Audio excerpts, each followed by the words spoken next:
The Dark Night of the Soul by St. John of the Cross. Book 2, Chapter 3. Annotation for that which follows.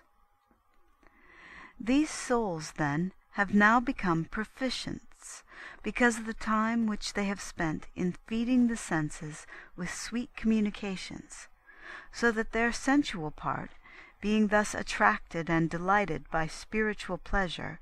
which came to it from the Spirit,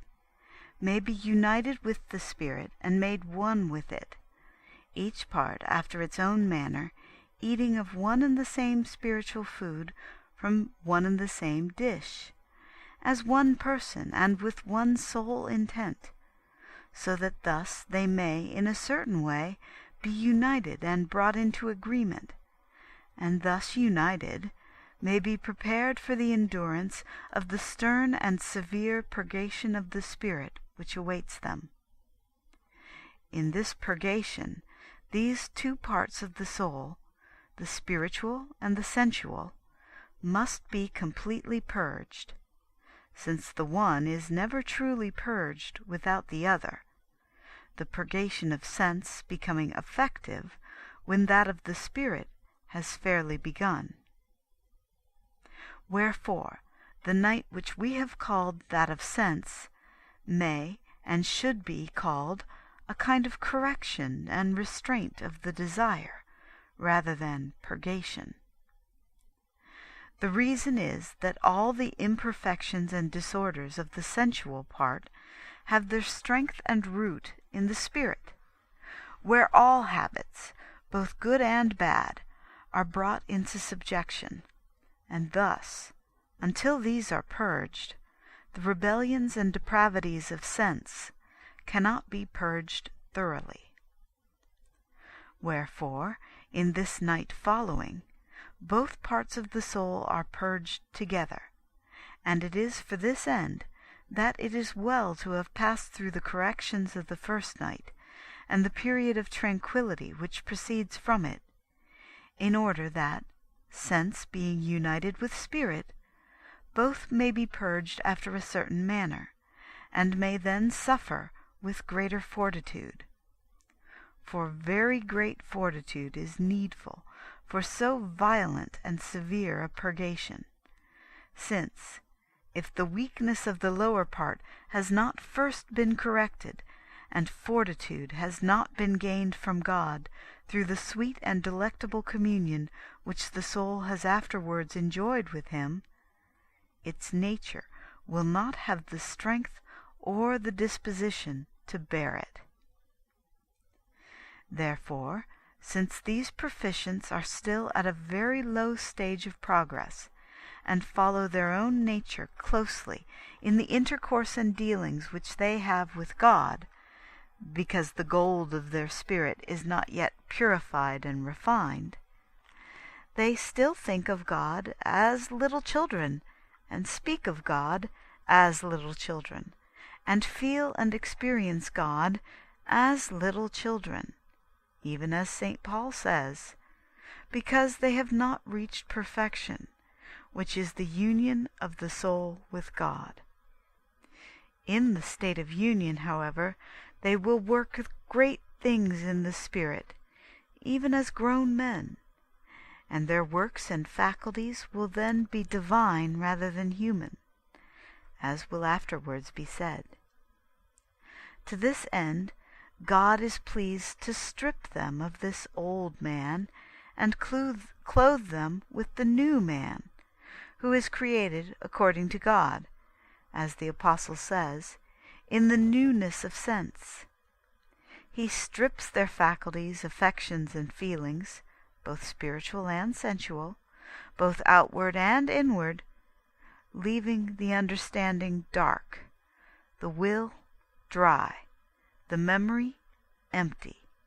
and the affections in the deepest affliction, bitterness, and constraint, taking from the soul the pleasure and experience of spiritual blessings which it had aforetime,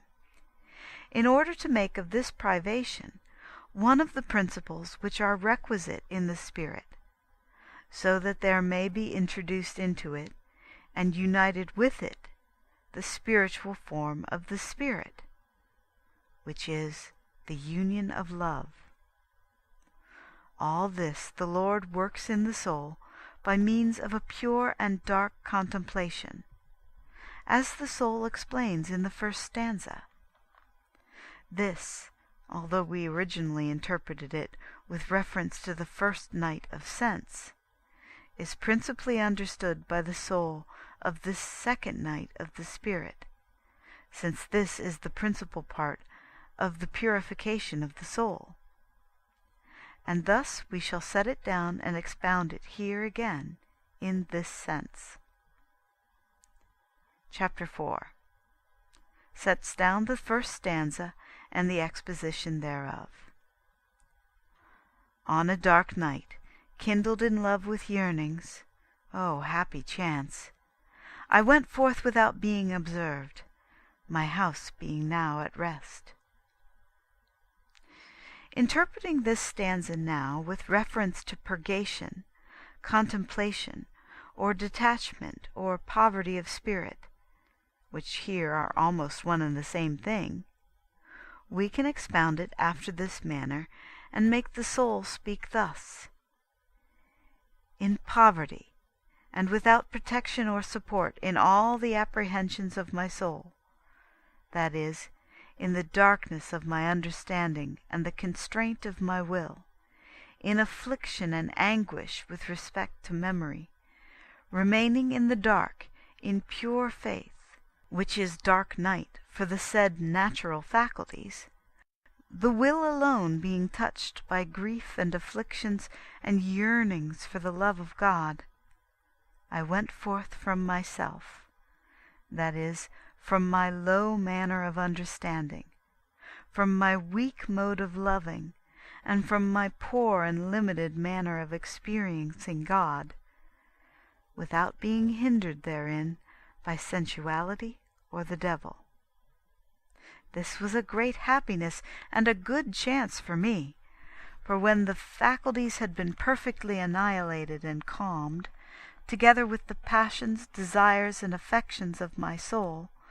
wherewith I had experienced and tasted God after a lowly manner, I went forth from my own human dealings and operations to the operations and dealings of God. That is to say, my understanding went forth from itself, turning from the human and natural to the divine. For when it is united with God by means of this purgation, its understanding no longer comes through its natural light and vigor, but through the divine wisdom wherewith it has become united. And my will went forth from itself, becoming divine. For being united with divine love, it no longer loves with its natural strength after a lowly manner, but with strength and purity from the Holy Spirit. And thus the will, which is now near to God, acts not after a human manner, and similarly the memory has been transformed into eternal apprehensions of glory. And finally, by means of this night and purgation of the old man, all the energies and affections of the soul are wholly renewed into a divine temper and divine delight. There follows the line, on a dark night. End of chapter 4 of Book 2.